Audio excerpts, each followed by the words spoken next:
அனைவருக்கும் வணக்கம். திருநெல்வேலி ஜோதிட சொக்கலிங்கம் என்ற யூடியூப் சேனல் அது வரைக்கும் 1000க்கும் மேற்பட்ட பேர்களுக்குண்டான பலங்கள் பதிஞ்சிருக்கிறேன்.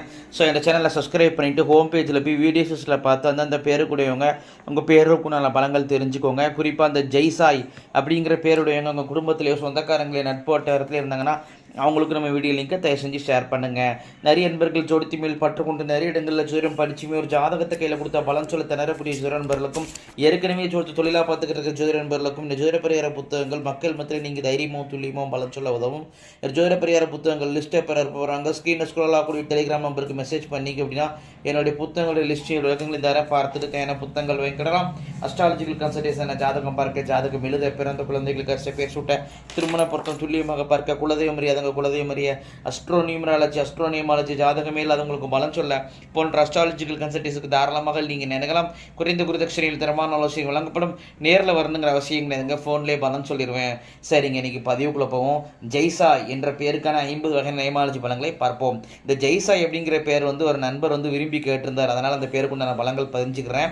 அதனால் எல்லாருமே இலவசமாக கேட்குறீங்க, தப்பு கிடையாது, கேளுங்க. பட் ஆனால் அந்த பலன்களுக்கு கரெக்டாக இருக்காங்கிறத கமெண்ட் பாக்ஸில் அப்ரிஷியேட் பண்ணுங்கள். அதே மாதிரி நம்மளுக்கு ஜோதிடம் மட்டும்தான் பிழைப்பு. அதனால் ஜாதகம் பார்ப்பதற்கும் நீங்கள் ரெக்கமெண்ட் பண்ணுங்கள், சரிங்களா? நம்ம ஜாதகம் அப்படிங்கிறது உள்ளபடி தெளிவாக சொல்லிடுவேன். அதனால் நம்மளுக்கும் இது மட்டும்தான் பிழைப்பு. நீங்கள் எப்படி வருமானம் பார்க்குறீங்களோ அதேமாதிரி எங்களுக்கும் இதுதான் வருமானம். அதனால் ரெக்கமெண்ட் பண்ணுங்கள். சரிங்க, இன்றைக்கி இப்போ பலன்களை போகிறேன். ஃபஸ்ட்டு பாயிண்ட்டு சுதந்திர விரும்பியாக இருப்பீங்க. 2வது பாயிண்ட்டு எந்த ஒரு விஷயத்தையும் ஏன் எதுக்குன்னு ஆர்குமெண்ட் செய்யக்கூடிய குணம் உண்டு. 3வது பாயிண்ட்டு வீடு எங்கே அமைஞ்சாலும் வீட்டுக்கு பக்கத்தில் ஒரு வழிபாட்டு ஸ்தலம் கண்டிப்பாக இருக்கும். 4வது பாயிண்ட்டு சவுண்டாக ஸ்பீடாக பேசுவீங்க. 5வது பாயிண்ட்டு திறமசாலியாக இருப்பீங்க. 6வது பாயிண்ட்டு திறமை இருந்து நிறைய தடைகளை சந்திப்பீங்க. 7வது பாயிண்ட்டு சாப்பிட்ட சாப்பாடு புளிச்ச ஏப்பம் அசிடிட்டி பிரச்சனை உங்களுக்கு இருக்கும். 8வது பாயிண்ட்டு உங்கள் பேச்சு அதிகாரமாக இருக்கும். நீங்கள் சாதாரணமாக பேசினாலே அதிகாரமாக பேசுகிறீங்கன்னு எடுத்துக்கிடுவாங்க.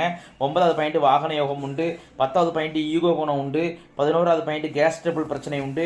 12வது பாயிண்ட்டு பூரிய சொத்துக்கள் அழிஞ்சிருக்கும். 13வது பாயிண்ட்டு அம்மா மேலே மன வருத்தங்கள் உங்களுக்கு இருக்கும். 14வது பாயிண்ட்டு ஒன்று உங்களுக்கு திருமணம் தாமதமாகும், இல்லைன்னா குழந்தை பாக்கியம் தாமதமாகும். 15வது பாயிண்ட்டு எந்த ஒரு விஷயத்துலையும் கௌரவம் பார்ப்பீங்க. 16வது பாயிண்ட்டு அப்பா உங்கள் தாத்தாவுக்கெல்லாம் திதி தரப்பணுமே சரியாக கொடுத்துருக்க மாட்டார். இதனால் ஒரு ஆண் குழந்தை சம்மந்தமான ஒரு மனக்கவலை மனக்கோரை உங்கள்கிட்ட இருக்கும். 18வது பாயிண்ட்டு அப்பா கூட பிறந்தவங்க ஒருத்தர் கூட பேச்சுவார்த்தைகளும் விலைக்கு வச்சுருப்பாரு. 19வது பாயிண்ட்டு திருமணம் அப்படிங்கிறது உங்களுக்கு விருப்பம் இல்லாத திருமணமோ அல்லது எதிர்பாராத திருமணமோ அல்லது நிர்பந்திக்கப்பட்ட திருமணமோ நடக்கும். 20வது பாயிண்ட்டு ப்ரமோஷனில் தடையை சந்திப்பீங்க. 21வது பாயிண்ட்டு யார்ட்டே பணம் கொடுத்து ஏமாந்துருப்பீங்க, கொடுத்த பணம் திரும்பாமை பிரச்சனை உண்டு. 22வது பாயிண்ட்டு நீங்கள் வேலை பார்த்தாலும் சரி தொழில் செஞ்சாலும் சரி அதில் நிரந்தர பிரச்சனை இருக்கும். நிலையான ஒரு வேலையும் இருக்காது, தொழில் ஒரு நிலையை அமையாது. 23வது பாயிண்ட்டு நீங்கள் வேலை பார்த்தாலும் சரி தொழில் செஞ்சாலும் சரி அதில் போராட்டம், கஷ்டம், நஷ்டம், கெட்ட பேர் இது எல்லாமே சந்திச்சிருப்பீங்க.